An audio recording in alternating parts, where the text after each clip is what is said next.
Who is telling you all these lies? It makes me offended. Spanish. Exactly. It sucks. If you know me, you know that I love the truth, but it's not as impactful as I thought it'd be. Snap out of it! Hey y'all, editing me here, just wanted to come in and say a few things. Number one, I filmed this literally like an hour before I left Singapore. So it was a one-take situation. I didn't go back and like re-script it or look at it and revise it. So I'm sorry, some of my words are slightly minced at the end, or like the angle and lighting changes a little bit throughout this whole entire video. Number two, I also didn't have a mic. It just wasn't working, but I still wanted to film it anyway, so apologies, the background can sometimes be a little bit noisy. And number three, it's not 2024. We've been new, but despite all of these flaws and imperfections, I still wanted to put out this video just to start my booktube content, and like honestly, it only goes up from here. So I hope you guys still enjoy the book content in this video. Hey guys, welcome back to my channel. So today we're gonna do rating 24 books that I've read this year for the year of 2024. I think that's what I'm gonna title it, kind of a work in progress, but I basically read about 27 books this year, as said on my tracker. So I'm gonna speed run through them and give you my comments and give them a bit of a rating as well. So disclaimer, this is all just from me and my perspective and my biased opinions, so please take them all with a pinch of salt. I have zero qualifications to be here. I'm just a girl who likes reading books. That's about it. So that's that. I'll split them into categories. So I'll start with my 2-star reads, then followed by 3-star, 4-star, 5 stars. And within those categories, they're kind of ranked like in ascending order, but with a little pinch of salt. Maybe we'll start off first doing a little like Spotify Wrapped-esque recap. So out of my 27 books this year, I have read basically either romance, non-fiction / prose / autobiography, slice of life / simple fiction, and then the last one is fiction / everything else. So that's how I categorized everything that I've read. And according to my calculations and statistics, I have read about 6 romance books this year, which is kind of crazy because I am a romance girl through and through. So I expected myself to read a lot more, but okay, whatever.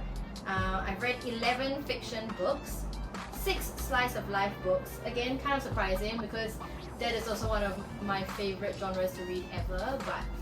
And then I've read 4 non-fiction, prose / autobiography type of books. So that's my little rant about all the books I've read this year, and let's just dive straight into it.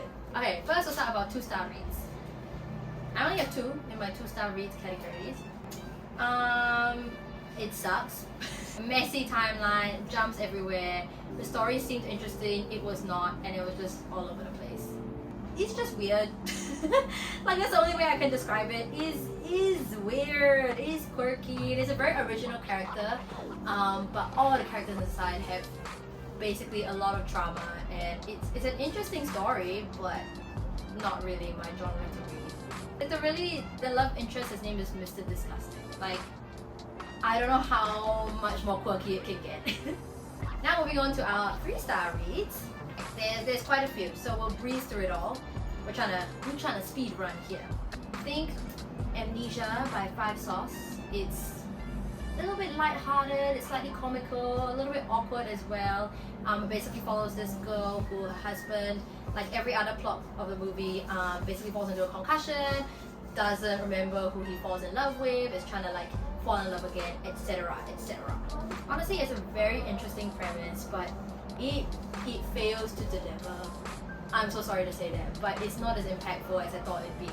Like, they have themes of like opulence and greed and homelessness, but it just wasn't giving that. The start is super slow, and it took me a while to really get into the book.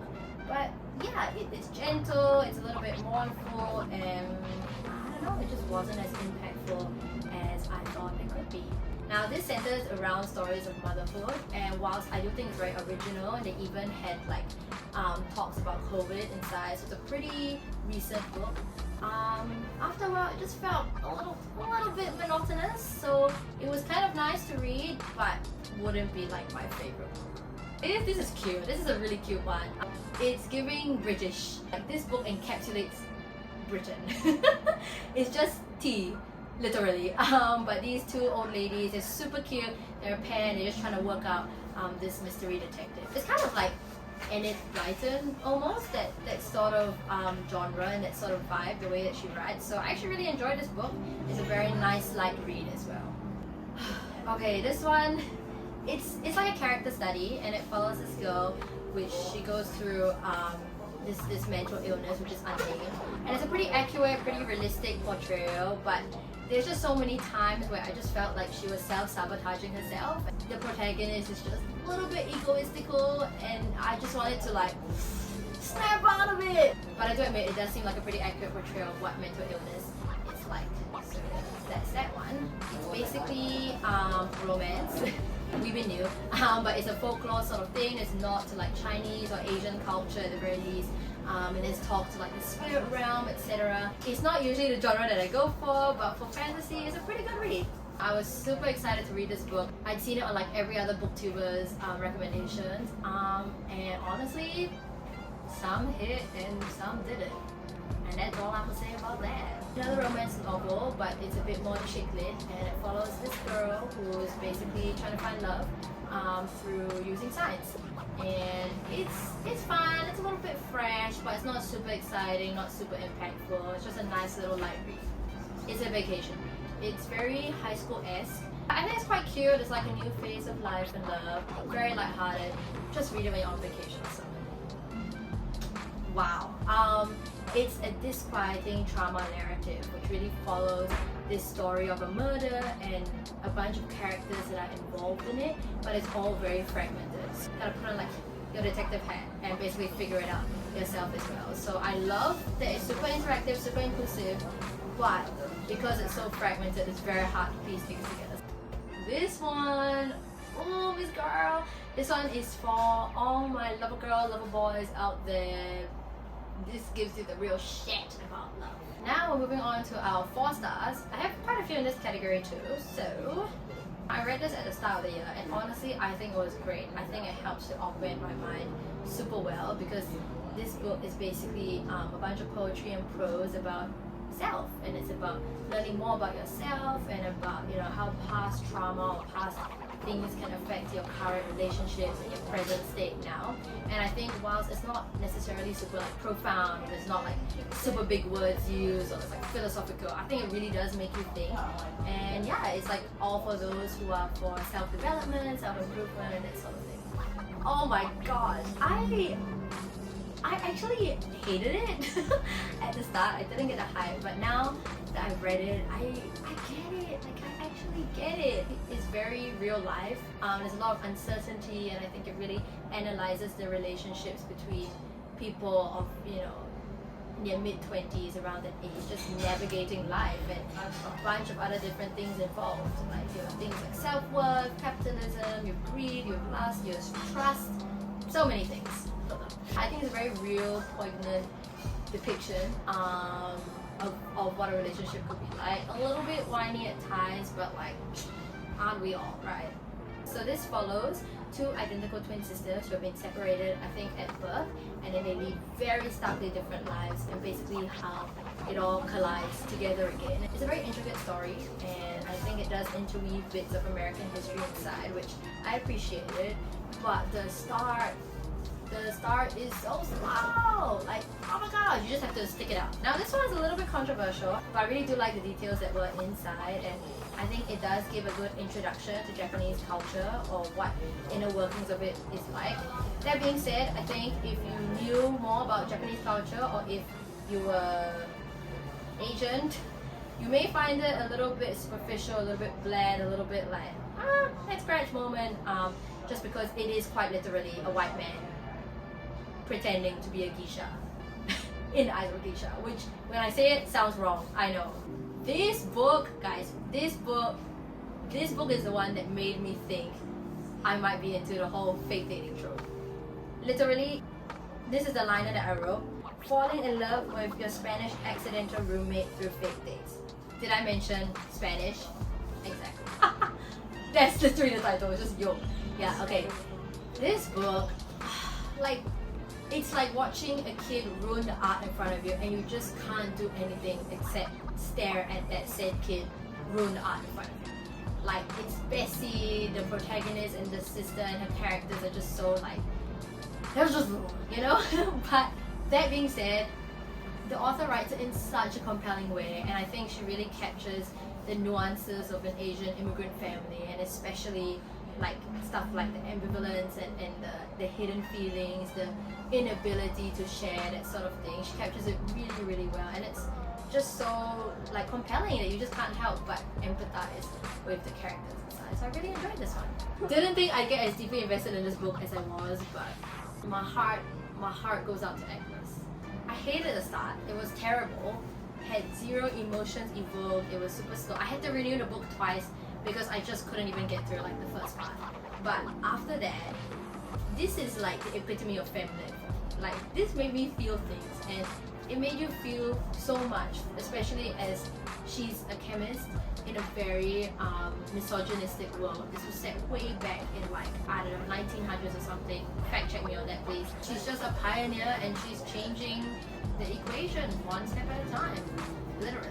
Plot is pretty original as well, whilst it does follow the tropes of traditional feminine. But honestly, super enjoyable read, and I just felt the ending was a little bit stretched, like they tried to tie up everything, but like, hey, I still enjoyed it overall. Whew, okay, we finished our 4-star reads. Hopefully I have been speed running through them. I don't know how long this video is going to take, but here we are. And now we are finally on to our 5-star reads, and I have 4 books in this category this year. If you've read Before the Coffee Gets Cold, this is something super similar to it. Kind of a similar premise, and I think the setting and everything, but it's just so cutesy and like demure that like basically everybody loves it.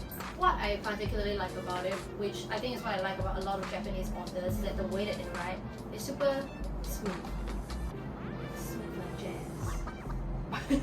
That's the only way that I can describe it, but it's just the way that it flows and everything. It's just so comfortable, and it's a book that I think you can take anywhere. You can read on the commute, you can read at a coffee shop, you can read at home, and it's like a cozy little thing to accompany your day. If you know me, you know that I love this book. Like, wholeheartedly, L-O-V-E, capital letters, love this book. It's giving Girls Debrief. Like, the way that she articulates all of her experiences and stuff, I love it so much. It's so charming, and I think it really speaks to any woman who's in her 20s to 30s or even 40s just growing up.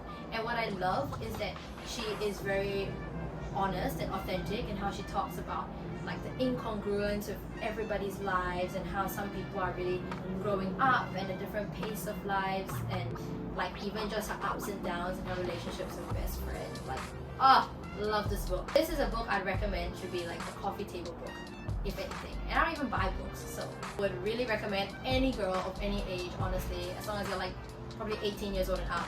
Purchase this book. It's a book that you can definitely revisit over time as well as you learn like more experiences and stuff like that.